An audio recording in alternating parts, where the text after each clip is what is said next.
Gulf கண்ட்ரீஸ்லேயும் கூட okay அவங்க வந்து உயிரோட ஆடுகளை இறக்குமதி பண்ணி ஃப்ரீஸ் பண்ண மீட் சாப்பிட்றது வந்து இன்னைக்கு வந்து குறைஞ்சிட்டு வருதுங்க வேர்ல்டு வைடாகவே. கருப்பு ஆடுகளுக்கான தேவை அதிகமாக இருக்கிறதுனால நாங்கள் இதை மற்ற ஆடுகளோட கலப்பினம் பண்ணுறதுக்கான முயற்சிகள் எதையும் எடுத்துக்கலைங்க. சரி. செகண்ட் திங் பியூர் பிரீட்ஸை தான் விரும்புகிறாங்க. சேலம் கருப்பு வந்து அதோட பியூரஸ்ட் ஃபார்மில் தான் வந்து ஓவர்சீஸ் கஸ்டமர்ஸும் லைக் பண்ணுறாங்க. சரி. இங்கே இருக்கவங்களும் வந்து ஆடு வந்து கடை வீட்டுக்குனாலும் சரி இல்லை ஈவன் டேஸ்ட் வைஸ் கூட சரி சேலம் கருப்போட சுவை வந்து ரொம்ப நல்லா இருக்குங்கிறத நிறைய பேர் சொல்லுவாங்க. இதை வந்து உஸ்மானாபாதி கூடவும் பீட்டல் கூடவும் கிராஸ் பண்ணுறதுக்கான பிளான்ஸ் இருக்கு. இன்னும் இது வரைக்கும் நாங்கள் பண்ணல. சார் வணக்கம். உங்களை பற்றி கொஞ்சம் அறிமுகப்படுத்திக்கோங்க. அடுத்து இந்த பண்ணையின் பெயர் எங்கே அமைந்துள்ளது அதை பற்றி கொஞ்சம் சொல்லுங்கள் சார். நான் டாக்டர் ராஜசேகருங்க, வெட்டினரி டாக்டர். பண்ணை வந்து நாமக்கல் மாவட்டத்தில் நாமக்கல் டவுனுக்குள்ளேயே ஐடியல் கோட் ஃபார்ம்ஸ்னு பேருங்க. கிட்டத்தட்ட 500 ஆடுங்க வளர்த்துற அளவுக்கான ஷெட்டோடு இருக்குது. சரி சார்.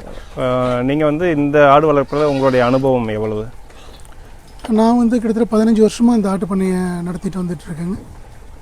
கடந்த 10 வருஷமாக ஆடுங்களை வந்து வெளிநாட்டுக்கு ஏற்றுமதி பண்ணிகிட்ருக்கேன். வெளிநாடுக்கு ஏற்றுமதி. சரி சார். நான் அந்த கொஷின்லாம் நம்ம அடுத்தது இன்னும் நிறைய இருக்குது. ஸோ பேசிக்காகவே பார்த்திங்கன்னா இந்த நாட்டு ஆடு வளர்க்குறவங்க குட்டிகளாக வாங்கி வளர்த்தா தான் நம்ம அந்த இடத்துக்கு வந்து அது அடாப்ட் ஆகும். ஸோ பெரிய ஆடுகளை வாங்கி வளர்த்தா அது செட் ஆகாது அப்படின்னு சொல்கிறாங்க. அது எந்த அளவுக்கு உண்மை உங்களுடைய அனுபவத்தில்? இல்லை, அப்படி எதுவும் இல்லைங்க சார். நான் வந்து இப்போ இருக்க நிறைய ஆடுங்க வந்து வெளியிருந்து வாங்கிட்டு வந்து தான் வளர்த்துக்கிட்டு இருக்கேன். சரி. உள்ளே வர ஆடுங்க வந்து ஒரு 2 இல்லை 3 நாள் அந்த ஆரம்பகட்ட பிரச்சனைகள் எல்லா இதுலேயுமே இருக்கும். அது கலப்பாடுகளாக இருந்தாலும் சரி, ஓகே, இல்லை நாட்டு ஆடுங்களாக இருந்தாலும் சரி. சரி. மற்றபடி வந்து நாட்டாடுங்க இந்த பரண்மேல் ஆட்டுக்கு வளர்ப்புக்கு செட் ஆகிறது இல்லை அப்படிங்கிற கருத்து வந்து எனக்கு சுத்தமாக இது இல்லைங்க. ஏன்னா ரொம்ப நல்லாவே செட் ஆகுது. நான் கிட்டத்தட்ட 2-3 ஆடுகளுக்கு மேலே புதுசாகவே உள்ள அறிமுகப்படுத்தி வளர்த்துருக்கேன். எந்த பிரச்சனையும் இல்லை. அதாவது சாதாரண மேய்ச்சல் நிலத்தில் வளர்ந்த ஆடுகளும் இங்கே தாராளமாக இந்த பரண்மேல் ஆடு வளர்ப்பில் வளர்த்தலாம். எந்த பிரச்சனையும் இல்லை. அது குட்டிகளாக வாங்கிட்டு வந்தாலும் சரி, பெரிய ஆடுங்களாக கொண்டு வந்தீங்கனாலும் சரி, சின்ன வயசில் குட்டிங்களாக கொண்டு வந்தாலும் சரி. சரி. இதனால வந்து ஒரு பெரிய வித்தியாசம் எதுவும் அதோட வளர்ப்புலையோ இல்லை மற்றதுலையோ வர்றது இல்லைங்க. சரி, ஓகே. அதாவது நான் நிறைய நண்பர்கள் சொல்கிறது அதுதான், இந்த கலப்பின ஆடுகள் போனால் மட்டுமே தான் நம்ம வந்து பரண்மேல் செட் ஆகும். இந்த நாட்டு ஆடுகளை வந்து மாற்றுறது ரொம்ப சிரமமாக இருக்குது. 2 வருடங்கள் ஆகிறது அது மாறுறதுக்கு, அதுக்கு அடாப்ட் ஆகிறதுக்கு அப்படின்னு சொல்லிட்டு நிறைய ஃபேஸ்புக்கில், அடுத்தது நம்ம வாட்ஸ்அப்பில் இதில் சொல்கிறது. ஸோ அதுக்கு தான் நீங்கள் வந்து தெளிவாக சொல்லிட்டீங்க. சரி. ஏன்னா நான் 15 வருஷமாக இதை பண்ணிக்கிட்டு இருக்கேன். அதிகபட்சமாக ஒரு 7லேருந்து 10 நாட்கள் ஆகுது. சரி. வெளியூர்லேருந்து வர ஆடுங்க இந்த தீவன முறைக்கோ இல்லை இதுக்கோ பழகிறதுக்கு. சரி. ஒரு 7 நாள், அதிகபட்சம் 10 நாள். அதுக்குள்ளே அது வந்து நல்லாவே பழகிக்குது. எதுவும் பெரிய வித்தியாசங்களோ இல்லை பிரச்சனைகளோ எதுவும் இது வரைக்கும் நாங்கள் ஃபேஸ் பண்ணல. சரிங்க. இப்போது புதியதாக பண்ணை ஆரம்பிக்கிறவங்க குட்டிகளாக வாங்கி வளர்க்கலாமா, இல்லை இளஞ்சனை, இல்லை 2வது ஈத்து 3வது ஈத்து அப்படிப்பட்ட ஆடுகளை வாங்கி வளர்க்கலாமா? சார், இது வந்து நம்ம எல்லா ஃபேக்டர்ஸும் பார்க்க வேண்டியது இருக்குதுங்க. ஓகே. அவங்க வந்து முதல்ல எந்த கஸ்டமர்ஸை டார்கெட் பண்ணுறாங்க, அது ரொம்ப முக்கியம். ஓகே. இல்லை, நான் வந்து இப்போ புதுசாக பண்ணியே ஸ்டார்ட் பண்ண போகிறேன். புதுசாக பண்ணியே ஸ்டார்ட் பண்ண போகிறீங்க அப்படிங்கும்போது புதுசாக பண்ணியே ஸ்டார்ட் பண்ண போகிறீங்கிறப்போ நீங்கள் வந்து அதாவது சினையான ஆடுகளை வாங்கிட்டீங்கன்னா உங்களுக்கு குட்டிங்க வந்து சீக்கிரமாக கிடைக்கும். சரி. உங்களுக்கு விற்பனைக்கு வந்து அடுத்த ஜென்ரேஷன் குட்டிங்க உங்களுக்கு சீக்கிரம் வரும். ஓகே. ஸோ நீங்கள் என்ன பண்ணலான்னா 4-5 மாத சினையில் இருக்க ஆடுங்க கொஞ்சம் வாங்கிக்கலாம். ஓகே. அதாவது ஒரு 100 ஆடு வைக்க போகிறீங்கன்னா ஒரு 30 ஆடு 4 மாத சினையில் வாங்கிக்கலாம். சரி. 1 இல்லை 2 மாத சினையில் ஒரு 30 ஆடுகளும் எம்டியாக நம்ம கொண்டு வந்து கிராஸ் பண்ணிக்கிற மாதிரி ஒரு 30 வாங்கிக்கிறது உங்களுக்கு இதாக இருக்கும். ஏன்னா உங்களுக்கு வருஷம் முழுக்க குட்டிங்க கிடச்சிக்கிட்டே இருக்கும். அது ரொம்ப முக்கியம். சரி. அதாவது இந்த கிட்ஸ் மேனேஜ்மெண்ட்டில் பார்த்தீங்கன்னா 100 ஆடுகளை நம்ம வந்து ஒரே ஸ்டேஜில் வாங்குறத தவிர்த்துட்டு 30-30 பிரிக்க சொல்கிறீங்க. பிரிச்சுட்டிங்கன்னா உங்களுக்கு சௌரியமாக இருக்கும். உங்களுக்கு குட்டிங்களை மேனேஜ் பண்ணுறதும் ஈஸியாக இருக்கும். செகண்ட் திங், உங்களுக்கு மார்க்கெட்டிங்க்கு குட்டிங்க வருஷம் முழுக்க கிடைச்சிட்டு இருக்கும். சரி. அது சௌரியம். இந்த ஷெட்டோட நீளம் அகலம் எவ்வளோ சார் இதில்? சார், ஆக்சுவலி இந்த ஷெட் வந்து 128 அடி நீளங்க. சரி. 22 அடி அகலம். இதில் மொத்தம் எத்தனை தாயாடுகளை வச்சு வளர்க்க முடியும் சார்? இதில் தாயாடுங்கன்னு பார்க்க போனீங்கன்னா 250 ஆடு வரைக்கும் வைக்கலாங்க. அப்போ தான் அதோட குட்டிங்க மற்றதுக்கெல்லாம் நம்ம பிளான் பண்ண முடியும். சரி. நாங்கள் வந்து கெடா மட்டும் வச்சு வளர்க்குறப்ப 500 ஆடுங்க வரைக்கும் வச்சு வளர்த்துருக்கோம். சரி.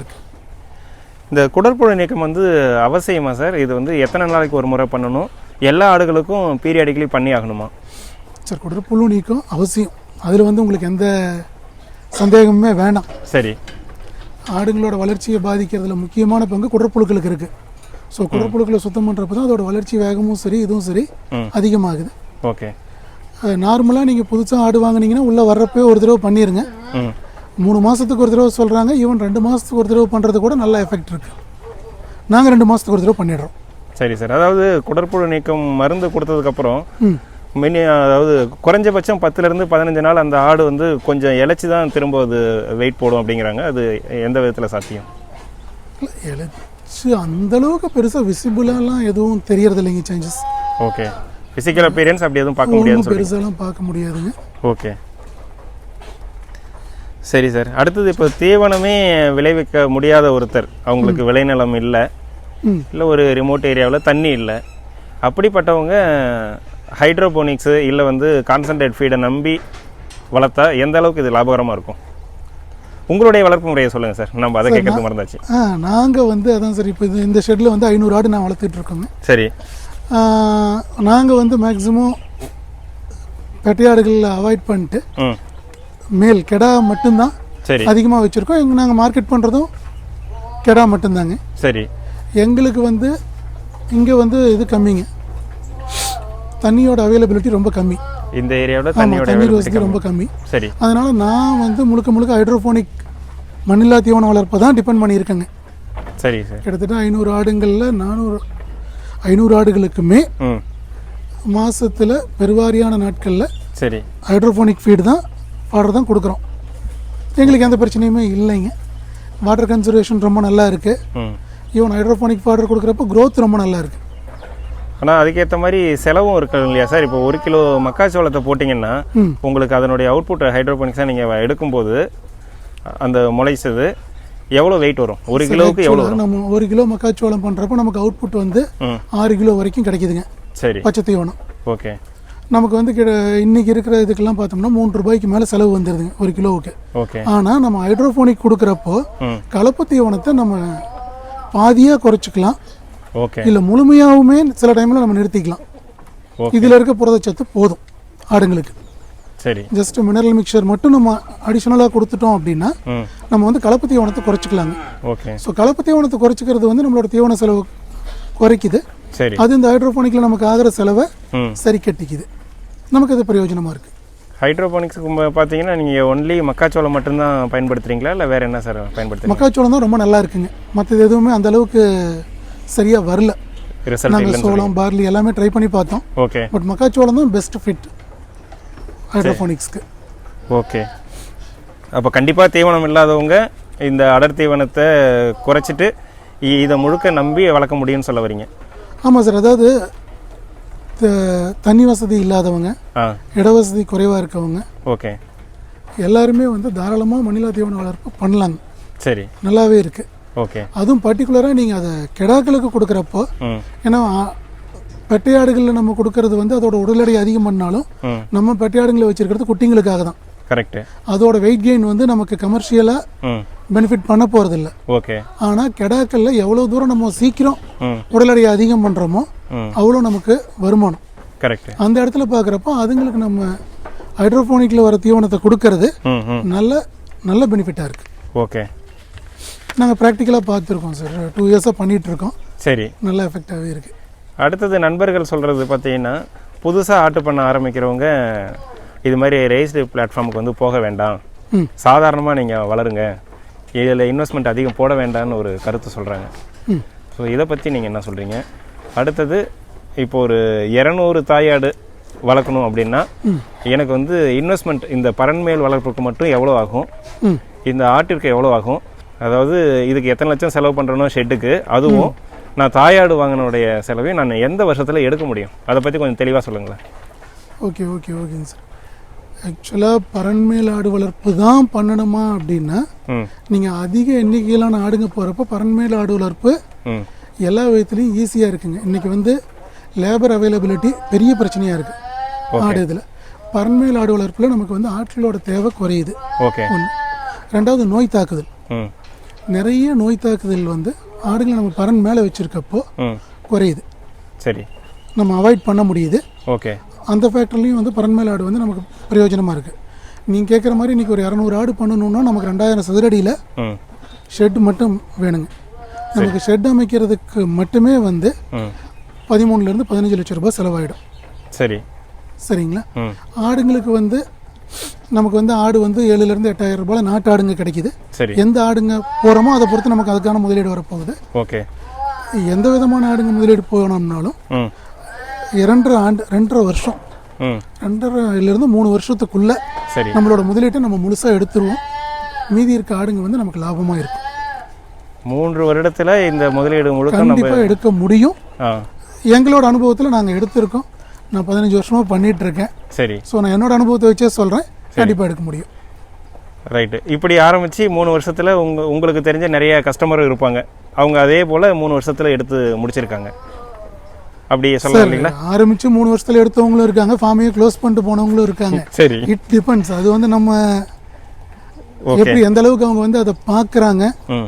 ஏன்னா இட்ஸ் சீரியஸ் பிஸ்னஸ். நம்ம நினைக்கிற மாதிரி ஆடு மேய்க்கிறது தானே, அப்படி இல்லைங்க. ரைட். நீங்கள் எந்த அளவுக்கு இதில் எஃபோர்ட் எடுத்துக்கிறீங்க, எந்த அளவுக்கு கேர் எடுத்துக்கிறீங்களோ அந்த அளவுக்கு உங்களுக்கு ரிட்டர்ன்ஸ் இருக்கும். ஓகே. 2.5 to 3 வருஷத்தில் வரல அப்படின்னா நீங்கள் சரியான முறையில் பராமரிக்கலன்னு அர்த்தம். கரெக்ட். நீங்கள் பண்ணையை சரியாக பார்த்துக்கிட்டிங்கன்னா கண்டிப்பாக வருது. சரி. அடுத்து நண்பர்கள்ட்ட ஒரு கருத்து பார்த்தீங்கன்னா, இது மாதிரி இந்த பரண்மேல் வளர்க்குறவங்க எல்லாமே வந்து இனவிருத்திக்காக, அதாவது ப்ரீடிங்காக தான் அவங்க வந்து விலையை அதிகமாக கொடுத்து அதனால் அவங்க சக்ஸஸ்ஃபுல்லாக சஸ்டெயின் பண்ண முடியுது அப்படின்னு ஒரு பரவலாக ஒரு கருத்து இருக்குது. இல்லை, அதாவது ஒரு விதத்தில் கரெக்டுங்க சார். நம்ம வந்து எப்போவுமே ஆடுங்களை வந்து கறிக்காக வாங்குறவங்கள விட வளர்ப்புக்கு வாங்கிட்டு போகிறவங்களுக்கு கொடுக்குறப்ப நமக்கு வந்து நல்ல ரேட் கிடைக்குதுங்க. சரி. பட் 100% எல்லா டைம்லையுமே நம்ம வளர்ப்புக்காக வாங்குறவங்களுக்கு மட்டும் கொடுக்க முடியாது. இதுதான் யதார்த்தம். ஓகே. கறிக்காக வாங்குறவங்களுக்கு கொடுக்க வேண்டியது இருக்குது. பட் கறிக்காக வாங்குறவங்களுக்கு கொடுக்குறப்பவே நம்மளால பண்ணையை வந்து லாபகரமாக நடத்த முடியும். ஓகே. நீங்கள் சொல்கிறதுல அந்த பாயிண்ட் வந்து எனக்கு உடன்பாடு இல்லைங்க. சரி, இதனால தான் வச்சுருக்கோம் அப்படின்னு இல்லை. கறிக்காக கொடுக்குறப்பவே பண்ண லாபமாக தான் இருக்குது. ஓகே. அடுத்தது நண்பர்கள் சொல்கிறது என்னென்னு பார்த்தீங்கன்னா, அந்த பரண்மேல் வளர்த்த ஆடுகளை வந்து விற்பனை வாய்ப்பு அந்த அளவுக்கு இல்லை அப்படின்னு சொல்லிட்டு அதுவும் ஒரு பரவலாக சொல்கிறாங்க. அதாவது சொல்லப்போனால் இது ஒரு பிராய்லரையும் இதையும் நம்ம வந்து எக்காரணத்தை முன்னிட்டும் ஒப்பிட முடியாது. இருந்தாலும் இது பண்ணையில் வளர்த்த குட்டி அப்படின்னு சொல்லிட்டு இதை யாரும் வாங்குறது இல்லை அப்படின்னு சொல்கிறாங்க. ஸோ இதை பற்றி உங்களுடைய கருத்து என்ன? இல்லை, அந்த மாதிரியான ஒரு இது வந்து கண்டிப்பாக இருக்குங்க. அதாவது ஜனங்களுக்கு கன்சியூமர்ஸ் மத்தியில் இருக்கோ இல்லையோ இதை வந்து இடைத்தரகர்கள் வந்து இதை பெரிய அளவில் இது பண்ணுறாங்க. சரி. அவங்களுக்கு இங்கே குட்டிங்களை கம்மியான ரேட்டில் வாங்கணும், இந்த மாதிரியான ஃபேக்டர்ஸுக்கு தான் யூஸ் ஆகுது. மற்றபடி பண்ணையில் வளர்க்குற நாட்டு ஆடுகளுக்கு நல்ல டிமாண்ட் இருக்கு. சரி. எங்களால் எளிதாக விற்கவும் முடியுது. விற்பனை வாய்ப்பு இல்லை அப்படின்னு சொல்கிறதெல்லாம் வந்து தப்புங்க. ஓகே. நல்ல மார்க்கெட்டிங் இருக்குது. சரி சார். நீங்கள் வந்து இந்த சேலம் கருப்பு ஆடுகளை தேர்ந்தெடுத்ததுக்கான காரணம் என்ன? ஏன்னா ஆடுகள்னாவே இறைச்சிக்கு தான். கலப்பின ஆடுகள் நல்ல எடை போடும். கண்டிப்பாக. இது நல்ல ஃபாஸ்ட் க்ரோத்தும் இருக்கும். அப்படிங்கும்போது நம்ம அதை ஈஸியாக விற்றுட்டு போயிடலாம். எண்டு கன்சியூமர்னு பார்த்தீங்கன்னா கறி தான். வளர்க்குறதுக்கு வாங்கிட்டு போனாலும் அதுலேருந்து பிறகுற குட்டிகளை கறிக்கு தான் அவங்க கொடுத்தாகணும். கரெக்டு. அப்படிங்கும்போது நீங்கள் இந்த சேலம் கருப்பை வந்து எதனால் தேர்ந்தெடுத்தீங்க, அதை பற்றி கொஞ்சம் சொல்லுங்களேன். Fine sir. அதாவது எந்த மாதிரியான ஆடாக இருந்தாலும் நீங்கள் சொல்கிற மாதிரி நம்ம கறிக்கு தான் கொடுக்க போகிறோம், அது கரெக்டு. ஆனால் கறிக்கு கொடுக்குற ஆடுங்களில் நாட்டு ஆடுங்களுக்கு எப்போவுமே தனியான ஒரு மவுஸ் இருக்குது. சரி. கோழிகள் எப்படி நாட்டு கோழிங்களுக்கு ஒரு டிமாண்ட் இருக்கோ அந்த மாதிரி நாட்டு ஆடுங்களுக்கான மவுஸ் எப்போவுமே இருக்குது. இந்த நாம இருக்க இந்த பகுதியில் 7-8 டிஸ்ட்ரிக்டில் வந்து சார், சரி, கெடா வெட்டு இந்த மாதிரியான நிகழ்ச்சிகளுக்கும் சரி மற்ற நிகழ்ச்சிகள்லையும் கருப்பு ஆடுங்களை பலி கொடுக்கறது வந்து ரொம்ப விசேஷமாக நினைக்கிறாங்க. ஓகே. பர்டிகுலராக கெடா வெட்டுக்கு வந்து கருப்பு ஆடுங்க வந்து இந்த ஏரியாவில் ப்ரீமியம் ப்ரைஸஸில், அதாவது ஒரு மற்ற ஆடுங்களை விட ரேட் வந்து கொஞ்சம் அதிகமாகவே போகுதுங்க. சரி. வருஷம் முழுக்க டிமாண்டும் இருக்குது. இதுக்கு விற்பனை வாய்ப்பு வந்து ரொம்ப நல்லா இருக்குது கருப்பாடுங்களுக்கு. இதை தாண்டி ஏற்றுமதியிலையும் வந்து இன்னைக்கு வந்து கருப்பாடுங்களுக்கான தேவை வந்து ரொம்ப அதிகமாக இருக்குது சார். மற்ற ஆடுங்களை விட அவங்களும் கருப்பாடுங்களை விரும்பி கேட்குறாங்க. சரி. ஸோ நாட்டு ஆடுங்களுக்கான விற்பனை வாய்ப்பே ரொம்ப நல்லா இருக்குது. கருப்பு ஆடுங்க அதில் ப்ரீமியமாக போகுது.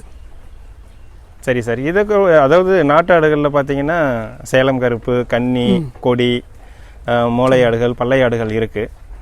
ஸோ அதை வந்து நீங்கள் வளர்த்து அதை வந்து நீங்கள் ஏற்றுமதி பண்ணி பார்த்தீங்களா, இல்லை இதுதான் அங்கே வந்து என் கஸ்டமர் வந்து லைக் பண்ணுறாங்களா?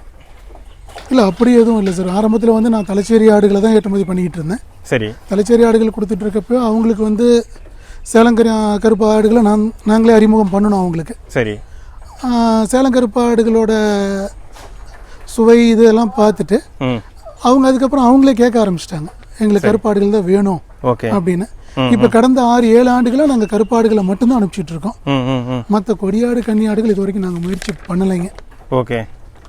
கருப்பாடுகளுக்கான விற்பனை வாய்ப்பு ரொம்ப நல்லா இருக்கிறதுனால வேறு எதையுமே நாங்கள் இது வரைக்கும் முயற்சி பண்ணவே இல்லை. இதை பண்ண ஆரம்பிச்சிட்டோம், நல்லா போயிட்டுருக்கு. சரி. ஒருவேளை இந்த வீடியோ பார்த்துக்கிற நண்பர்கள் உங்கள்கிட்ட இருந்து தாயாடு வாங்கும்போது அவங்க வளர்ந்த குட்டிகளை நீங்கள் எடுத்துக்குவீங்களா? தாராளமாக எடுத்துக்கிறோம் சார். ஓகே. இப்போ ஆல்ரெடி நாங்கள் வந்து கிட்டத்தட்ட ஒரு 70-80 ஃபார்மர்ஸுக்கு மேலே தாயாடுகளை இந்த நம்ம பகுதியில் இருக்கவங்களுக்கு கொடுத்துருக்கோம். சரி. இப்போ அவங்க வளர்த்துற ஆடுகளை எங்களுக்கு திருப்பி கொடுத்துட்டு இருக்காங்க. ஓகே. அவங்ககிட்ட இருந்து மேல் கிடாக்களை முழுசுமாகவே நாங்கள் எடுத்துக்கிறோம். சரி. எவ்வளோ கிடாக்கள் கொடுத்தாங்கனாலும் எடுத்துக்கிறோம். பெட்டையாடுகளையும் தேவைக்கு தகுந்த மாதிரி நாங்கள் எடுத்துக்கிறோம். அதனால் இது கருப்பாடுகளுக்கு விற்பனை வாய்ப்பு வந்து எல்லா பகுதியிலையுமே ரொம்ப சிறப்பாக இருக்குது சார். சரி. எங்ககிட்ட வாங்கிட்டு போகிற யாரும் அதிகம் எங்ககிட்ட திருப்பி கொடுக்கறதே இல்லை. அவங்களே வித்துடுறாங்க. கொடுத்தா கண்டிப்பாக நாங்கள் எடுத்துக்கிறோம். சரி.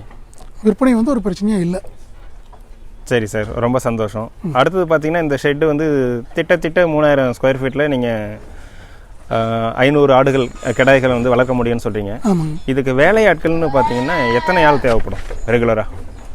சார், இப்போ நான் 500 இது ஃபுல்லாக வைக்கிறப்ப எனக்கு வந்து 3 பேர் தேவைப்படுறாங்க. சரி. ஏன்னா எனக்கு வந்து தோட்டத்தில் நான் உங்களுக்கு முந்தைய சொன்ன மாதிரி பசந்தியோட வயல்லாம் என்னது இல்லை. நான் ஹைட்ரோஃபோனிக் தான் பண்ணிக்கிட்டு இருக்கோம். சரி. ஸோ ஹைட்ரோஃபோனிக்கில் எனக்கு இதுக்கான ஒரு 700-800 கிலோ அவுட்புட் எடுக்கிறதுக்கு 2 ஆட்கள் ஒரு 3 மணி நேரம் ஒர்க் பண்ணாங்கன்னா போதும். சரி. அந்த ட்ரேஸ்ல எல்லாம் சோளம் போட்டு வச்சுட்டு பழசை வெளியே எடுத்து காய வச்சுட்டாங்கன்னா போதும். சரி. எனக்கு 3 ஆட்கள் போதும் சார். 3 ஆட்கள் போதும். இதுவே வந்து அவங்க சூப்பர் நெப்பியர் வேறு சோளம் வேலி மசால் அது வச்சுருந்தாலுமே அந்த 3 ஆட்களை வச்சு நம்ம வந்து சாஃப் கட்டிங் பண்ணி கொடுத்துட முடியும். இல்லை, இன்னும் ஒருத்தரோ 2 பேரும் அவங்களுக்கு அதிகம் தேவைப்படலாம். தட்டு வெட்டிட்டு வர்றதுக்கு, ஓகே, வயல்வெளியில் இருக்க அந்த வேலைகளை செய்கிறதுக்கு அவங்களுக்கு 1-2 ஆட்கள் அதிகம் தேவைப்படலாம். சரி. மற்றபடி இந்த ஆட்கள் போதுங்க. ஆடுகள் பராமரிப்புக்கு இந்த ஆட்களோட இது போதும், இதுக்கு மேலே தேவையில்லை. ஓகே. அதாவது நீங்கள் 10 வருஷத்துக்கு மேலே இதில் வந்து உங்களுக்கு அனுபவம் இருக்குது. நீங்கள் ஒரு டாக்டரும் கூட. சொல்லுங்கள். நிறைய பேர் வந்து இந்த பரன்மேல் இதுக்கு போனால் வந்து இந்த ரீப்பர் இதை விட்டுட்டு பிளாஸ்டிக் ஃப்ளோரிங்க்கு தான் போகிறாங்க. நீங்கள் எதனால் அதுக்கு போகலை? சார், பிளாஸ்டிக் ஃப்ளோரிங்கோட டியூரபிலிட்டி வந்து ரொம்ப அதிகம்னு இப்போ எல்லாருமே சொல்கிறாங்க. சரி. அது வந்து 15 வருஷம் வருது, 20 வருஷம் எதுவுமே ஆக போகிறதில்ல அப்படிங்கிற ஒரு இது இருக்குது. சரி. பட் எனக்கு வந்து ஆரம்பத்துலேருந்து இந்த ஆர்கானிக்ங்கிற கான்செப்டில் ரொம்ப நம்பிக்கை உண்டுங்க. சரி. இது வந்து கொஞ்சம் இயற்கையோட இதான மாதிரி இருக்குது. தென்னை மர ரீப்பர் நம்ம லோக்கலில் இருக்க அவைலபிலிட்டி நமக்கு மூலப்பொருட்கள் கிடைக்காம இருந்தால் கூட நம்ம உடனே ஸ்விட்ச் ஆகலாம். சரி. தென்னை மர ரீப்பர் வந்து நம்ம பகுதியில் ரொம்ப சாதாரணமாக கிடைக்கிது. இதுவும் வந்து 7-8 வருஷம் எந்த பிரச்சனையும் வரதில்லைங்க, நல்லாவே தாங்குது. சரி. மாற்று இதை பற்றி நான் யோசிக்கல. ஓகே. சரி சார். அடுத்தது பார்த்தீங்கன்னா இந்த வெள்ளாடுகளின் குட்டிகள் இருக்குது இல்லையா? சொல்லுங்கள் சார். எத்தனை மாதம் இது பால் குடிக்கும்? அந்த பால் மறந்த குட்டிகள் இப்போ 1 மாதத்தில் எவ்வளோ அது தீவனம் எடுத்துக்கொள்ளும், எவ்வளோ கறியாகும், அந்த எஃப்சிஆர்னு சொல்லுவாங்க இல்லைங்களா? சொல்லுங்கள் சார். ஸோ அதை பற்றி கொஞ்சம் தெளிவாக சொல்லுங்களேன். ஓகேங்க சார். அதாவது இப்போ ஆடுங்களில் குட்டிங்க வந்து முதல் 2-3 மாதம் வரைக்குமே பால் கொடுக்கலாங்க, ஒன்றும் இது ஆக போகிறதில்ல. 2வது மாதம் முடிவிலேருந்து எல்லாமே இந்த பச்சை இது எல்லாமே எடுக்க ஆரம்பிக்குது. 3வது மாதத்தில் நம்ம முழுசாக அது தாராளமாக தாயாட்டிலேருந்து பிரிச்சிடலாம். சரி. இப்போ வந்து கமர்ஷியல் இதில் வந்து நிறைய இதில் வந்து நம்ம 30-45 நாட்கள்லேயே வீனிங்னு பிரிச்சுடுறோம். பால் குடிக்கிற நேரத்தை வந்து மற்ற நேரத்தில் அதை வச்சு தீவனம் எடுக்க பழக்கிறாங்க. 3 மந்த்ஸுங்கிறது ஐடியலான பீரியடுங்க நாட்டு ஆடுங்களுக்கு. சரி. ஏன்னா நாட்டு ஆடுங்களில் வந்து ஆசிட் சென்டிமெண்ட்ஸ் கொஞ்சம் அதிகம். ஓகே. குட்டிங்க வந்து தாயோடு இருக்கப்போ அதோட வளர்ச்சி இன்னும் கொஞ்சம் நல்லா இருக்கு. அதுக்கப்புறம் எஃப்சிஆர் வந்து இப்போ நம்ம கோழிகளில் சொல்கிறோம். கோழிகளுக்கு வந்து நம்ம அரைச்சு ஒரே தீவனத்தை அதுக்கு வந்து நம்ம நிலையாக கொடுக்குறோம். சரி. அதில் வந்து நம்ம அந்த கன்வர்ஷன் ரேஷியோ சொல்கிறது எளிதாக இருக்குது. சரி. ஆடுங்கன்னு வர்றப்போ அதுக்கு நம்ம ஒரே மாதிரியான தீவனத்தை கொடுக்கறது இல்லைங்க. அதுங்களுக்கு வந்து சமயத்துக்கு நம்ம பசும்புல்லை மட்டும் கொடுக்குறோம், கலப்பு தீவனம் கொடுக்குறோம். சரி. ஒரு சிலர் இப்போ டிஎம்ஆருங்கிற எல்லாம் கலந்த டோட்டல் மிக்சட் ரேஷனுங்கிறத கொடுக்குறாங்க. சரி. நம்ம வந்து இப்போ அதுக்கு வந்து வெறும் ஃபாடர்ஸ்ன்னு சொல்கிற நம்ம பசுந்தீவனத்துக்கு இதை கொடுக்குறப்போ 5லேருந்து 6 கிலோ எஃப்சிஆர் இதுக்கு வரதுக்கு வாய்ப்பு இருக்குங்க. 6 கிலோ வந்து நம்ம தேவைப்படும் அதுக்கு 1 கிலோ கன்வர்ஷனுக்கு. கலப்பு தீவனத்துக்கு முழுசாக மாறுறப்போ இல்லை நம்ம இப்போ எல்லாம் சொல்கிறப்ப இந்த டோட்டல் மிக்சட் ரேஷன் பெல்லட்ஸ் கொடுக்குறப்போ இது குறைஞ்சிட்டே வரும். 3.5 கிலோ 4 கிலோலேயே கூட நமக்கு எஃப்சிஆர் இது ஆகலாம், மீட் ஆகலாம். பட் கோழிகள்லையோ மற்றதுலையோ சொல்கிற மாதிரி எஃப்சிஆர் வந்து ஆடுங்களில் நம்ம ரொம்ப அக்யூரேட்டாக சொல்ல முடியாதுங்க. ஏன்னா இதுக்கு நம்ம கொடுக்குற தீவன வகைகள் அந்த மாதிரி. சரி, 6 கிலோ பசுந்தீவனம் வந்து நம்ம சொல்லலாம் ரஃபா, அவ்வளோதாங்க. சரி, இப்போது உங்களுடைய வளர்ப்பு முறையில் நீங்கள் இப்போ வந்து ஒரு 3 மாத குட்டிகளை நீங்கள் வாங்கிட்டு வந்து வளர்க்குறீங்க கிடாய்கள் அப்படின்னா, ஒரு மாதத்திற்கு அதுக்கு எவ்வளோ செலவு பண்ணிருப்பீங்க தீவன செலவுன்னு பார்த்தீங்கன்னா? ஓகே சார், நாங்கள் வந்து கிட்டத்தட்ட 10 கிலோவுக்கு மேலேங்க, 11 கிலோ 12 கிலோ இந்த மாதிரி உயிரிட இருக்க ஆடுங்களை தான் அதிகம் உள்ளே வாங்கிட்டு வர்றோம். கரெக்ட், கிடாய்களை தான் வாங்கிட்டு வர்றோம். இந்த கிடாய்கள் நீங்கள் வந்து எந்த மாதிரியான ஆடுகள் எடுத்துக்கிட்டிங்கனாலும் அதோட உடல் எடையில் 10ல் 1 பங்கு தீவனம் அது சாப்பிடுங்க. 10 கிலோ இருக்க ஒரு ஆடு, நான் ஒரு ரஃப் எஸ்டிமேட்டாக சொல்கிறேன், சரி, 10ல் ஒரு 20 கிலோ இருக்க ஒரு ஆடு 2 கிலோ வரைக்கும் தீவனம் எடுத்துக்கும் ஒரு நாளைக்கு. சரி, அதில் வந்து 3ல் 1 பங்கு 3ல் 2 பங்கு பசுந்தீவனமாக கொடுத்துருவோம். சரி, 3ல் 1 பங்கு நம்ம உலர் தீவனமாக கொடுக்கலாம், தட்டாவோ இல்லை இதாவோ கொடுக்கலாம். அதில் மொத்த தீவன தேவையில்லை. இப்போ 2 கிலோ இருக்குன்னா அதில் 200 கிராம் இல்லை 300 கிராம் வந்து நம்ம அடர் தீவனம் கலப்பு தீவனம் கொடுக்கறது வந்து ஆடுகளோட தேவை எல்லா விதத்துலையும் பூர்த்தி பண்ணும். ஸோ இதுதான் வந்து நமக்கு மேஜர் செலவாகிற இடம். சரி, இன்றைக்கி தேவைக்கு நமக்கு வந்து ஒரு 200 கிராம் கொடுக்குறப்போ நமக்கு வந்து 4 ரூபாயிலேருந்து 5 ரூபா ஒரு நாளைக்கு செலவாகுதுங்க. சரி, நீங்கள் கேட்குற மாதிரி மாதத்துக்குன்னு பார்க்க வந்தீங்க அப்படின்னா 150 ரூபா கலப்பு தீவனத்துக்கும் 150லேருந்து 200 ரூபா பசுந்தீவனத்துக்கும் எடுத்துக்கிட்டோம்னா 300லேருந்து 350 ரூபா ஒரு ஆட்டுக்கு தீவன செலவு மட்டும் வரும். அதுக்கு லேபர் காஸ்ட்னு சொல்லி பார்க்கும்போது சார், லேபர் காஸ்ட் வந்து நம்ம இப்போ எவ்வளோ ஒரு ஆட்டுக்கு நம்ம லேபர் காஸ்ட்னு பார்க்க முடியாது. இல்லை கரெக்ட், நீங்கள் கேட்குறது ரொம்ப கரெக்ட். என்னென்னா இப்போ நம்ம 500 ஆடு வச்சிருக்கப்ப லேபர் காஸ்ட் நமக்கு டிவைட் ரொம்ப இதாகும். இதே 100 ஆடு வச்சிருக்க ஒரு பண்ணையாளருக்கு வந்து செலவு அதிகமாக இருக்கும். ஓகே, இப்போ எங்களோட இதில் வந்து எனக்கு வந்து ஆவரேஜாக ஒரு 400லேருந்து 500 ஆடுங்க எந்த டைம்லையும் நாங்கள் மெயின்டைன் பண்ணிட்டு இருக்கிறதுனால சரி எங்களுக்கு அந்த செலவெல்லாம் வந்து குறைஞ்சிருதுங்க சார், ஆல்மோஸ்ட் நெக்லிஜிபிளுக்கு வந்துடுது. சரி, இருந்தாலும் மற்ற செலவுகள் எல்லாம் சேர்த்து ஒரு 50 ரூபாய் நாங்கள் இது பண்ணிக்கிறோம். ஸோ நீங்கள் சொல்கிற மாதிரி எனக்கு ஒரு ஆட்டை வந்து முழுசாக மெயின்டைன் பண்ணுறதுக்கு மாதம் 300லேருந்து 350 ரூபா செலவாகுது. 3-4 மாதத்தில் நாங்கள் அதை மார்க்கெட்டிங் கொண்டு வந்துடுறோம். அந்த 12 கிலோ எடையுள்ள ஆடுகளை வாங்குறீங்க, நீங்கள் வந்து 300-350 ரூபா ஒரு மாதத்துக்கு செலவு பண்ணுறோம். அந்த நேரத்தில் எவ்வளோ அது மீட்டோடைய வெயிட் ஏறி இருக்கும்? எத்தனை கிலோ சார்? 12 கிலோ இருக்க ஆடு வந்து ஒரு மாதத்துக்கு ஒரு அதிகபட்சம் 2.5லேருந்து 3 கிலோ ஏறுங்க. சரி, ஆடுகளோட விடை அதிகமாக இப்போ ஒரு 20 கிலோ போயிட்டு ஒரு ஆடு வந்து ஒரு மாதத்தில் சர்வசாதாரணமாக 4.5லேருந்து 5 கிலோ வரைக்கும் 4 கிலோ உறுதியாக வெயிட் ஏறும். சரி, ஓகே. ஸோ 20 கிலோவுக்கு மேலே போயிடுச்சுன்னா ஆடுங்க வந்து நமக்கு பெனிஃபிட் அதிகமாக இருக்கும் மெயின்டைன் பண்ணுறதுல. சரி, பட் மார்க்கெட்டிங் வாய்ப்புகள் வந்து 20 கிலோ வரைக்கும் இருக்க ஆடுங்களுக்கு தான் சிறப்பாக இருக்குது. சரி சார். அடுத்தது பார்த்தீங்கன்னா நம்ம முன்னோர்கள், அதாவது காலங்காலமாக வந்து பார்த்திங்கன்னா நம்ம மேய்ச்சல் முறையில் தான் நம்ம வளர்ப்போம், கிரேசிங் மெத்தடில். அந்த மெத்தடில் வளர்க்குறதுக்கும் இந்த மெத்தடில் வளர்க்குறதுக்கும் ஒரு கறியினுடைய சுவையோ இல்லை வளர்ச்சி விகிதமோ ஏதாவது வேறுபாடு இருக்குங்களா? சார், வளர்ச்சி விகிதத்தில் சில வேறுபாடுகள் இருக்கலாம். 2 விதம் சொல்கிறோம். ஒன்று, காட்டுக்குள்ளே போய் ஓடி ஆடி இடை எடுக்கிற ஆடுங்களுக்கு வந்து எக்ஸர்ஷன் உடற்பயிற்சி வந்து ரொம்ப அதிகமாக இருக்குது. சரி, அதோட கறி வந்து கொஞ்சம் அந்த டெண்டர்னஸ் அதிகமாக இருக்கும். இப்போ இதில் இருக்க ஆடுங்களோட உடலில் இருக்க அந்த தசைகள் வந்து கொஞ்சம் லூஸாக இருக்கலாம். ஏன்னா இதுக்கு எக்ஸசைஸ் கம்மி. ஓகே, அந்த கலோரிஸ் ஒரு பாயிண்ட் வந்து எண்ட் யூசர்ஸ் கறி சாப்பிட்றவங்க வந்து அந்த இது பண்ணலாம். மற்றபடி வெயிட் கெயின்லையும் சரி வளர்ப்பு முறைகள்லையும் சரி எங்களுக்கு பெரிய வித்தியாசங்கள் ஒன்றும் வர்றதில்லை. ஓகே, ஆடுகள் வந்து ரெண்டுலேயுமே ஒரே மாதிரி தான் வருது.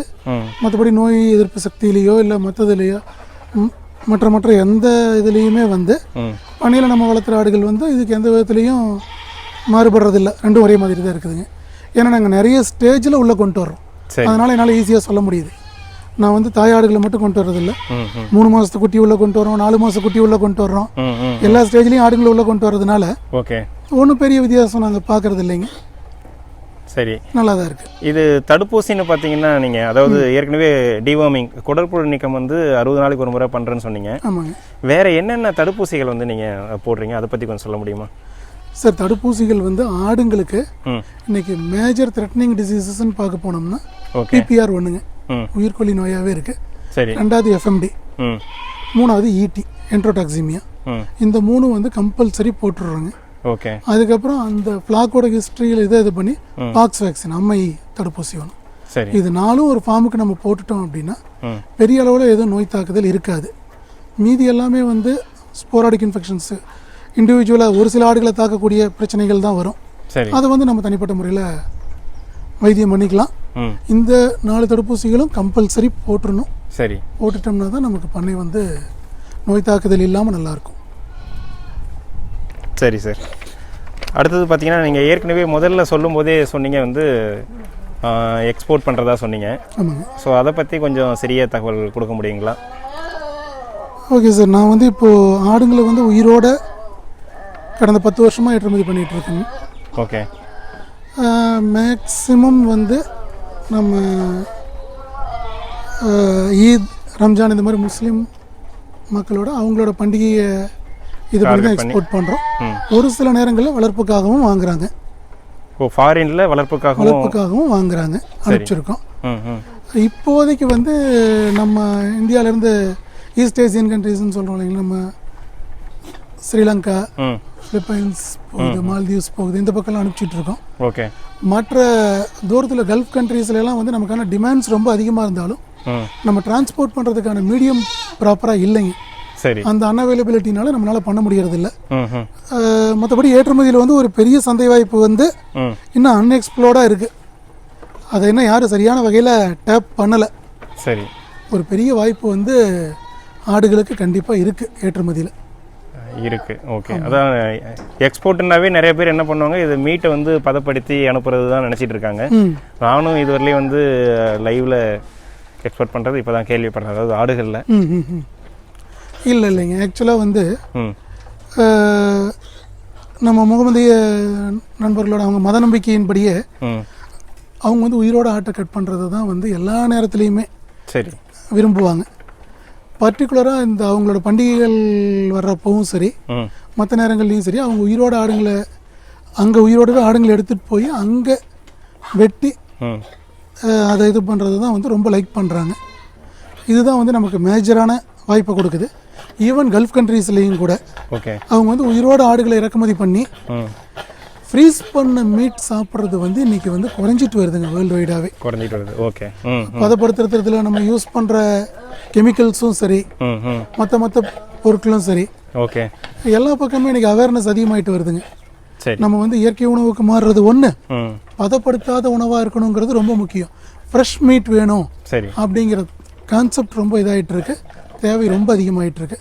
அதனால தான் அவங்களும் வந்து இன்னைக்கு உயிரோட ஆடுகளை ஏற்றுமதி பண்ணுறதுல நிறைய சிரமங்கள் இருக்கு. ஓகே. இருந்தாலும் விரும்புகிறாங்க. நீங்களும் ரிஸ்க் எடுத்து தான் அனுப்புறீங்க. ஆமாங்க, கொஞ்சம் சிரமங்கள் நிறைய இருக்கு. அந்த அளவுக்கான வருமானமும் இருக்கு, நம்ம ஒத்துக்கிட்டு தான் ஆகணுங்க சில விஷயங்களை. ஓகே. நம்ம லோக்கலில் விற்கிறத விட எக்ஸ்போர்ட் பண்ணுறப்ப நமக்கான வருமான வாய்ப்புகள் அதிகம். ஓகே. நீங்கள் என்ன மோடு சார் அனுப்புறீங்க, ஏருங்களா இல்லை வந்து கப்பலில் அனுப்புகிறோங்க சார். கப்பலில் அனுப்பணும்னா உயிரோடு அனுப்பும்போது கண்டிப்பாக வந்து குறைஞ்சது 1 வாரம் ஆகுதுன்னு வச்சுக்கோங்களேன் போய் சேர்றதுக்கு. அப்போ அதுக்கு அந்த உணவுலாம் எப்படி அது சார்? அதான் சார், இப்போ வந்து இந்த அனிமல் ஹஸ்பண்ட்ரியை மட்டும் ஆடு வளர்ப்பை பிரதானமாக வச்சுருக்க நியூசிலாந்து, ஆஸ்திரேலியா இந்த மாதிரி நாட்டிலெலாம் வந்து இதுக்கான தனி கப்பல்கள் இருக்குது. ஓகே. ஆடுகளையோ மாடுகளையோ எடுத்துகிட்டு போகிறதுக்காகவே வடிவமைக்கப்பட்ட தனி கப்பல்கள் இருக்குது. அதில் அவங்க எடுத்துகிட்டு போயிடுறாங்க. அதில் அவங்க உணவு கொடுக்கறது எல்லாமே அவங்களுக்கு வந்து ரொம்ப ஈஸியாக இருக்குது. அன்ஃபார்ச்சுனேட்லி நம்ம கண்ட்ரியில் வந்து அந்த மாதிரியான எதுவும் வரலைங்க.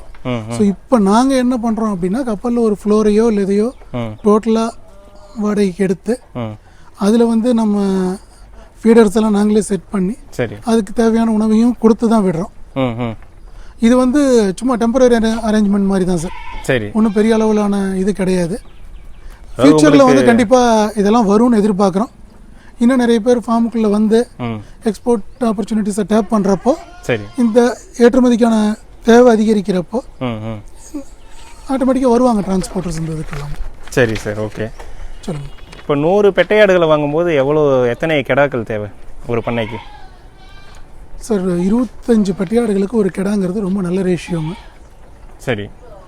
ஸோ 100 ஆடுங்க இருக்குது அப்படின்னா நான் முந்தையே சொன்ன மாதிரி நீங்கள் அதில் 50 ஆடுகளை ப்ரெக்னெண்ட்டாக சினை ஆடுகளாக வாங்கிக்கிறது ரொம்ப நல்லது. ஸோ 100 ஆடுகளுக்கு 2 கிடாங்கிறது வந்து ரொம்ப கரெக்டாக இருக்கும். ஓகே. எனி டைம் ஃபார்மில் 50 ஆடு சினையாக இருக்கணும். ஓகே. அதாவது 50% ஆஃப் அனிமல்ஸ் வந்து ப்ரெக்னெண்ட்டாக இருக்கணும். அப்படி இருக்கிற பண்ணை லாபகரமாக இருக்கும்னு சொல்ல வரீங்க? கண்டிப்பாக இருக்கும். ஸோ உங்களுக்கு வந்து 2 ஆடுகள் இருந்தால் போதும் சார். ஓகே, சரி. இப்போ வந்து கெடா பெட்டை இது ரெண்டுமே வந்து வளருது மாதத்தில் வந்து ஏதாவது வேறுபாடுமா? ஃபார் எக்ஸாம்பிள் ஒரு 3 கிலோ வருது கெடா. ஸோ பெட்டை வந்து அதை விட கூடுமா குறையுமா? அதை பற்றி நீங்கள் ஏதாவது? இல்லை, ஒரு மைனர் டிஃப்ரென்ஸ் வருங்க. கெடாக்களில் வந்து நம்ம கேஸ்ட்ரேஷன் சொல்கிறோம், இது நீக்கம். ஆமாம். அதை பண்ணுனா இல்லை பண்ணாத ஆடுங்களுக்கு நடுவில் ஒரு மார்க்கபிள் டிஃப்ரென்ஸை நம்ம நோட்டீஸ் பண்ண முடியும். ஓகே. விதை நீக்கம் பண்ண ஆடுகள் வந்து வெயிட் வந்து கொஞ்சம் வேகமாகவே வரும். ஓகே. இப்போ நம்ம மார்க்கெட்டிங் வெயிட் 20 கிலோன்னு வச்சுக்கிட்டோம்னா ஒரு மாதம் முன்னாடியே இது வந்து அட்டைன் பண்ணிடும் கேஸ்ட்ரேட் பண்ண ஆடுங்க. ஓகே. ஆடுங்க மேல்ஸுக்கும் ஃபீமேல்ஸுக்கு நடுவில் இந்த மாதிரி ஒரு மார்க்கபிள் டிஃப்ரென்ஸ் எதுவும் பெருசாக கிடைக்காது. சரி. செகண்ட் திங், நம்ம வளர்ப்பு முறைகள்லேயும் சில வித்தியாசங்கள் வரும். ஃபீமேல்ஸுக்கு வந்து நம்ம உடல் எடை அதிகரிக்கிறதுக்காக மட்டும் ஃபீட் பண்ண மாட்டோம். சரி. நம்ம அதை வந்து மேக்ஸிமம் குட்டிங்களை ப்ரெக்னெண்ட்டாக இருந்து குட்டிங்களை ஈன்றதுக்காக மட்டும்தான் அதை இது பண்ணுறோம். சரி. ஸோ ஆடுங்களுக்கு கொடுக்குற அந்த சிறப்பு தீவனங்களும் கவனிப்புகளும் குறையிறதுனால பெட்டையாடுகளோட வளர்ப்பு விகிதம் கொஞ்சம் குறைவாக தான் இருக்கும். செகண்ட் திங், பெட்டையாடுகளோட பர்பஸ் வேறன்றதுனால அதோட உடல் எடை அதிகரிப்பை வந்து நம்ம அந்த அளவுக்கு கேர் எடுத்துக்கிறது இல்லை. ஓகே. அதுக்கு தேவையான நியூட்ரிஷன் மட்டுமே கொடுத்து அதை மட்டும்தான் கொடுக்குறோம். ஓகே. இங்கே ஹைட்ரோபோனிக்ஸை தவிர மற்ற ஏதாவது தீவனம் கொடுக்குறீங்களா சார் இதுக்கு? சார் கலப்பு தீவனம் கொடுக்குறோம். கலப்பு தீவனம் வந்து நாங்களே தயார் பண்ணுறோம். என்னென்ன? மக்காச்சோளம் வந்து மெயினுங்க. மக்காச்சோளம், கம்பு, சரி, சமயத்துக்கு ராகி, ரேட்ஸை பொறுத்து வேறு எதெல்லாம் இன்க்ளூட் பண்ண முடியுமோ அதெல்லாம் இன்க்ளூட் பண்ணிக்கிறோம். சரி. மாவு வகையில். அதுக்கப்புறம் புண்ணாக்கு, ப்ரோட்டீன் சோர்ஸ்க்காக கடலை புண்ணாக்கு, சோயா மீல் கொடுக்குறோம். தேங்காய் புண்ணாக்கு ஆட் பண்ணுறோம். சரி. அதுக்கப்புறம் வந்து தவிடு வகைகள் கொடுக்குறோம் சார். டிஓஆர்பி நம்ம ரைஸ் பிராண்ட் கொடுக்குறோம். கோதுமை தவிடு ஆட் பண்ணுறோம். இதெல்லாம் இல்லாமல் இதுக்கு வந்து தேவையான மினரல் மிக்சர், சரி, அதில் ஆட் பண்ணி கொடுக்குறோம். உப்பு ஆட் பண்ணுவோங்க. ஸோ இதையெல்லாம் வந்து அந்த இதுக்கான ரேஷியோவில் ஆட் பண்ணி சரிவிகித உணவை அதுக்கு நாங்கள் கொடுத்துட்றோம். இந்த உணவு முறைகளை வந்து ஒரு நாளைக்கு எத்தனை வேலையாக கொடுக்குறீங்க? எந்தெந்த டைமில் என்ன கொடுக்குறீங்கன்னு சொல்ல முடியுமா? சார் நாங்கள் வந்து 3 வேளை ஃபீட் பண்ணுறோம். சரி. காலையில் வந்து க்ரீன் பவுடர் கொடுத்துருவாங்க சார், பச்சை தீவனம் கொடுத்துருவாங்க. 7-8 மணிக்கு பசுந்தீவனம் கொடுத்துட்டாங்கன்னா 12 மணி 11-12 மணிக்கு வந்து நாங்கள் மறுபடியும் வந்து இது கொடுக்குறோம் சார், கலப்பு தீவனம். நான் சொன்ன அடர் தீவனத்தை தண்ணியில் மேஷாக தான் வச்சுருக்கோம். சரி. மாவு வந்து தண்ணியில் பிசைஞ்சு சரி கொடுத்துருவாங்க. அதுக்கப்புறம் மறுபடியும் வந்து இதுக்கு 3 இல்லை 4 மணிக்கு மறுபடியும் ஒரு தடவை பசுந்தீவனம் கொடுப்பாங்க. சரி. ஒரு நாளைக்கு இவ்வளோ தான் சார். நாங்கள் 3 வேளை தான். 2 வேளை பசுந்தீவனமும் ஹைட்ரோபோனிக் பசுந்தீவனம். ஓகே. 2 வேளை பசுந்தீவனமும் 1 வேளை அடர் தீவனமும் கொடுக்குறோம். சரி. அடுத்தது பார்த்தீங்கன்னா இந்த சேலம் கருப்பு வந்து வேறு ஏதாவது கிராஸ் ப்ரீடோட நீங்கள் வந்து மிக்ஸ் பண்ணி அதில் ஏதாவது ஈல்டு எடுத்து பார்த்தீங்களா? அது வந்து அதாவது நண்பர்கள் வந்து இப்போ கறிக்காக லோக்கல் மார்க்கெட்டு விற்கணும் அப்படின்னா எந்த ஆடோட இதை வந்து கிராஸ் பண்ணும்போது வெயிட் கெயின் வரும்? அதை பற்றி எதுவும்? இல்லை சார், ஆக்சுவலாக வந்து இது எங்களுக்கு வந்து கருப்பாடுகளுக்கான தேவை அதிகமாக இருக்குது. அது ஓகே சார். நம்ம லோக்கலாக அவைலபிள் ஆடுங்க எதோட கிராஸ் பண்ணோம்னாலும் அகைன் கோட் கலர், நம்ம கலர் வந்து மிஸ் ஆகிடுது. கண்டிப்பாக. இதை வந்து உஸ்மானாபாதி கூடவும் பீட்டல் கூடவும் கிராஸ் பண்ணுறதுக்கான பிளான்ஸ் இருக்குது. இன்னும் இது வரைக்கும் நாங்கள் பண்ணலை. அப்படி பண்ணும்போது உங்களுக்கு சீக்கிரம் வெயிட் இன்னும் கொஞ்சம் வளர்ச்சி விகிதம் வரும் சார். பட் பீட்டெல்லாம் பார்த்தீங்கன்னா காது நீளமாக இருக்கும். ஓகே. ஃபேக்டர்ஸ் நாங்கள் யோசிக்க வேண்டியதாக இருக்குது. காது நீளமாக இருந்ததுன்னா மறுபடியும் அந்த ஆடுங்கள் வந்து நாட்டு ஆடுங்கிற கேட்டகரியில் நாங்கள் சேல் பண்ண முடியாது. சரி. உங்களுக்கே தெரியும், நம்ம இந்த ஆடுகளோட விற்பனை வாய்ப்பு வந்து இங்கே இல்லை. கண்டிப்பாக. அதனால் நாங்கள் வந்து உங்களுக்கு வந்து பார்த்தீங்கன்னா லோக்கல் மார்க்கெட்டும் டிமாண்டில் போகுது, எக்ஸ்போர்ட்டுக்கும் டிமாண்டில் போகிறது. கருப்பு ஆடுகளுக்கான தேவை அதிகமாக இருக்கிறதுனால நாங்கள் இதை மற்ற ஆடுகளோட கலப்பினம் பண்ணுறதுக்கான முயற்சிகள் எதையும் எடுத்துக்கலைங்க. சரி. செகண்ட் திங், பியூர் பிரீட்ஸை தான் விரும்புகிறாங்க. சேலம் கருப்பு வந்து அதோட பியூரஸ்ட் ஃபார்மில் தான் வந்து ஓவர்சீஸ் கஸ்டமர்ஸும் லைக் பண்ணுறாங்க. சரி, இங்கே இருக்கவங்களும் வந்து ஆடு வந்து கிடா வெட்டுக்கணும்னாலும் சரி, இல்லை ஈவன் டேஸ்ட் வைஸ் கூட சரி, சேலம் கருப்போட சுவை வந்து ரொம்ப நல்லா இருக்குங்கிறத நிறைய பேர் சொல்கிறாங்க. நீங்கள் கூட கேள்விப்பட்டிருக்கலாம். கண்டிப்பாக சார், அது நான் கேள்விப்பட்டது உண்மைதான். அதாங்க. சரி, அடுத்தது பார்த்தீங்கன்னா ஒரு பண்ணையில் லாபகரமாக கொண்டு போகிறது நல்ல தரமான தாயாடுகள் தேர்ந்தெடுத்துருக்கணும். அடுத்தது அந்த பிறக்கிற குட்டிகளை வந்து முழுமையாக நம்ம காப்பாற்றும் போது தான் அதிகப்படியான லாபம் எடுக்க முடியும். அப்படி அந்த குட்டிகளினுடைய பராமரிப்பு முறை கொஞ்சம் சொல்ல முடியுங்களா? கண்டிப்பாக சார். குட்டிங்களோட பிறந்த குட்டி முதல். கண்டிப்பாக சார். குட்டிங்களோட பராமரிப்பை வந்து நீங்கள் ஆடுங்களை கிராஸ் பண்ணுறப்ப இருந்து அதை வந்து பிளான் பண்ணணுங்க. சரி, குட்டிங்க வந்து அட்வர்ஸ் கிளைமேட்ஸ் சொல்கிறோம். இப்போ நம்ம ஊரில் எடுத்துக்கிட்டோம்னா நவம்பர் டிசம்பர் டைமில் குளிர் அதிகமாக இருக்க டைமில் முடிஞ்ச வரைக்கும் குட்டிகள் வராத ஆடுகள் குட்டிகள் ஈனாத அளவுக்கு அதோட ப்ரீடிங் ஷெட்யூலை பிளான் பண்ணிக்கிட்டோம்னாலே சரி, நம்ம குட்டிங்களில் இறப்பு விகிதத்தை கொஞ்சம் குறைக்க முடியும். அடுத்தது தாயாடுகளுக்கான உணவு முறை. சரி, தாயாடுகளுக்கு அதோட 4th month and 5th month அது அட்வான்ஸ் ப்ரெக்னென்ட்டில் இருக்கப்போ அதுக்கு வந்து நம்ம அடர்த்திய உணவும் சரி, மற்ற சத்துக்கள் இருக்க உணவுகளும் சரி ரொம்ப சரியாக கொடுத்துட்டு வந்தோம்னா பிறக்கிற குட்டிங்களோட பிறப்பு எடை சரியாக இருக்கும். சரி, இன்றைக்கி குட்டிகளில் வந்து மார்ட்டாலிட்டிங்கிற இறப்பு அதிகமாக இருக்கிறதுக்கான முக்கியமான காரணம் அவங்க அந்த குட்டிகளோட பிறக்கிற எடை வந்து குறையாக இருக்கிறது. சரி, முக்கியமாக நாட்டாடுகளில் இந்த பிரச்சனை அதிகம். சரி, போடுறப்ப குட்டிங்களோட வெயிட் வந்து ரொம்ப கம்மியாக இருக்கும். அந்த குட்டிங்களை நம்ம வந்து என்ன பண்ணாலும் காப்பாற்ற முடியாத ஒரு சூழ்நிலை வந்துடும். கண்டிப்பாக சார். ஸோ இதையெல்லாம் வந்து நம்ம சரியாக பண்ண வேண்டியது இருக்குங்க. சரி, ஸோ ஆடுங்களுக்கு சனியாக இருக்கப்போ அதுக்கு சனி காலத்தில் அதுக்கு சரியான தீவனமும் சரி, சரியான காலத்தை டிசைன் பண்ணி அதை ப்ரீடிங் பண்ணுறது, இது மூலமாகவே வந்து நம்ம கிட்டத்தட்ட ஒரு 20-30% இறப்பை கட்டுப்படுத்த முடியும். அதுக்கு அடுத்தது குட்டிங்களுக்கு பால். தாயாட்டிலிருந்து நம்ம சீம்பால்னு சொல்கிறோம் இல்லைங்களா, பால் வந்து கண்டிப்பாக குட்டிங்களுக்கு முழுசாக கிடைக்க செய்யணும். எவ்வளவு பீரியட் 40 நாள் 50 நாள் எவ்வளவு பீரியட் அதிகபட்சம் நீங்கள் தாயாடுகள்லேருந்து கொடுக்க வைக்க முடியுதோ அந்த அளவுக்கு அந்த குட்டிங்க வந்து ஹெல்த்தியாக வரும். சரி, அதுக்கப்புறம் வந்து நீங்கள் அந்த குட்டிங்களை வந்து சரியான டைமில் வீணிங்கிற தாயாட்டிலேருந்து பிரித்து அதுக்கு மற்ற உணவு முறைகளை பழக்கிறத சரியாக பண்ணினீங்கன்னா குட்டிகள் இறப்பை வந்து 90% குறைக்கலாம். மறுபடியும் சொன்ன மாதிரி ஒரு விஷயம் ஒத்துக்கணும், குட்டிங்களில் எவ்வளோ இறப்பு விகிதத்தை குறைக்கிறோமோ அவ்வளோதான் நமக்கு லாபம். கண்டிப்பாக. சரி, இப்போ குட்டிகளுடைய இறப்பு விகிதம் ஃபார் எக்ஸாம்பிள் இப்போது 100 தாயாடு நான் வச்சுருக்கேன், நீங்கள் சொன்னீங்க ஒரு வருடத்திற்கு 150 குட்டிகள் வரும்னு சொல்லிட்டு, எவ்வளோ மார்ட்டாலிட்டி ரேஷியோவாக இருக்கும்போது அவங்க வந்து சக்ஸஸ்ஃபுல் ஃபார்மர், அதாவது நல்லா மெயின்டைன் பண்ணியிருக்காங்கன்னு எப்படி நம்ம சொல்லலாம் சார்? 5% மார்ட்டாலிட்டி குட்டிகளில் இல்லை பொதுவாகவே குட்டிங்கள்லேருந்து பெருசு ஓவரால் 5%ங்கிறது வந்து இட்ஸ் ஓகே, அக்செப்டபுள் தான். சரி, 100 ஆடுகள் வச்சுருக்க ஒருத்தர் ஒரு வருஷத்தில் வந்து 5 ஆடுகள் குட்டிகளோடு சேர்த்து சொல்கிறாங்க. சரி, இறப்புங்கிறது வந்து அக்செப்டபுள்னு சொல்கிறீங்க, ஏற்றுக்கொள்ளக்கூடிய ஒரு மார்ட்டாலிட்டி விகிதம் தான். இது வந்து அவங்களுக்கு பெரிய அளவில் அவங்களோட லாப நஷ்ட கணக்கில் ஒன்றும் பெரிய வித்தியாசத்தை உண்டு பண்ணாது. சரி, இதுக்கு மேலே 10% தாண்டி மார்ட்டாலிட்டி இருக்கப்போ பராமரிப்பு சரியில்லைன்னு கவனம் எடுத்துக்கணும், பராமரிப்பை சரியாக பண்ணணும். சரி, முக்கியமாக செட்டை சுத்தமாக வச்சுக்கணும்.